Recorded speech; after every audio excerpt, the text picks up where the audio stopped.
తల్లి, ఎంగిలి కానిదేది ఈ సృష్టిలోనే లేదు.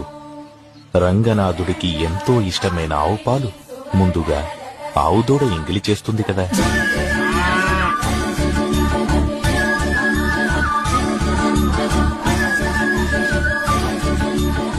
పంచామృతాలలో ఒకటైన తేనెను తేనెటీగలు ఎంగిలి చేస్తాయి కదా.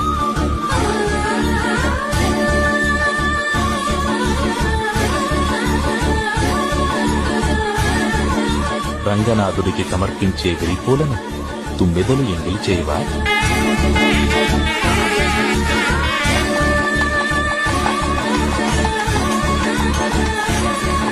చివరికి శ్రీవారికి ఎంతో మడితో అభిషేకించే కావేరీ జలాలను చేపలు, ఇతర జలచరాలు ఎంగిలి చేయకుండా ఉంటాయా చెడు?